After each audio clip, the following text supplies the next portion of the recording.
Okay, so fellow Toastmasters, when I was 15 years old, I spent the summer with my mother and new stepfather in Florida, and he hosted an Aikido sensei. He was very active in the Aikido community, and he hosted an Aikido sensei from Japan, a 6-dan master named Oshima Sensai. So he stayed with us in the house as I was 15 and my brother was 11. We had this honored guest staying with us. Mostly he stayed up in his room. Occasionally he would come down and play with us or talk to us. And I remember him sneaking up on me repeatedly, tapping me on the shoulder and poking me in the cheek. Well, we were too young for the adult classes, but he set aside some time for a special lesson for me and my brother. And what I remember about that was it was very formal. At the end, the thing that left the biggest impression on me was when we were practicing meditation, sitting in, it was a somewhat dark room with our knees folded underneath us and our toes crossed, sitting on our heels with our hands on our knees. And what I remember is breathing fully and deeply. He made an ocean sound with his breath.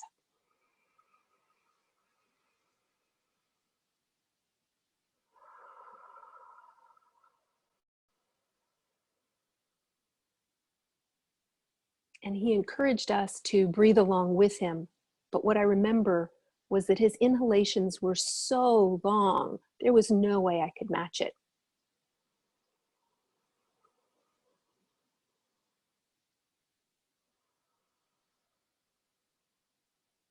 But the practice that I got out of that is focusing the attention between the inhalation and the exhalation, and between the exhalation and the inhalation. And you can try this along with me if you like. As you inhale or find yourself wherever you are in your breath, noticing the sensations as the air comes in. And then there's a space in between the inhalation and the exhalation where you can put your attention and notice. See if you can determine when it shifts from an inhalation to an exhalation. And then on the exhalation, at the bottom of the breath, this is the harder place to focus. When does it shift?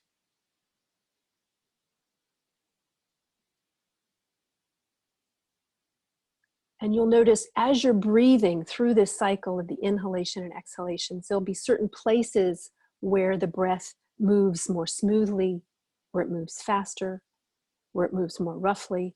There'll be different sensations through the inhalation and the exhalation.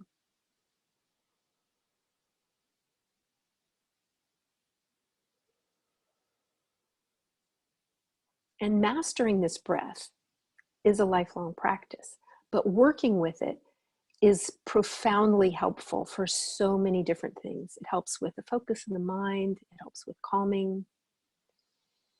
And in this time where so much of the world is focused on breathing and the struggles with breath, paying attention to it has profound beneficial effects.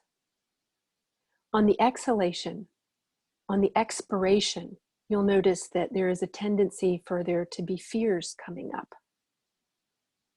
And in stretching your breath, squeezing it out a little bit and putting some willful intention there, it's an opportunity to face those fears.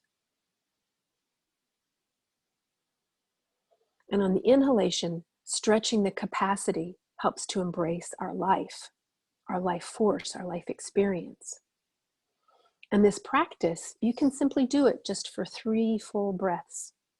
You can do it either with some effort at the top and the bottom, or you can just notice, pay attention where that transition is, and keep your attention as you're following through the inhalation and through the exhalation. This has helped me face fears, manage anxieties, and other intense emotions. It helps to stabilize the mind, helps to focus attention on other things. And if you practice this just with 3 full deep breaths, you'll notice a shift and a change in your consciousness, in the way that you feel. You'll notice a greater clarity of mind. So this has just been a foundation for me for other breathing exercises. That was when I was 15 years old that I experienced that experience with Oshima Sensai. And since then, there have been other adventures in breathing. I went on to spend some time in a yoga ashram where I learned the 3-part yogic breath and other kinds of breathing exercise in the yogic tradition called prananyama. And I'd like to share those with you if you're interested in some other talks. And with the breathing exercises, I can talk about the locks or the bandhas and compare another talk, maybe talk about the difference between pranayama, breathing exercises, and anapana, which is a Buddhist practice of simply watching the breath without trying to change it.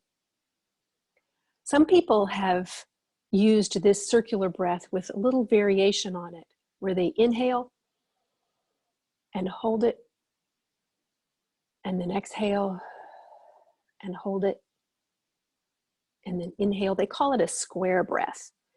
And those locks are interesting, and I'd love to talk to you more about that, both the benefits and the drawbacks for that. If you're interested, I'll be following up with more talks on that. And eventually, I would like to bring all of these exercises together to tell you about my personal insights and experiences in managing really intense feelings, very intense emotions and energy sensations. The breathing exercises are so helpful for that. And if you're interested, I would love to share more of that with you. So thank you for your attention. And I look forward to hearing your thoughts about this talk and see if you're interested in future talks.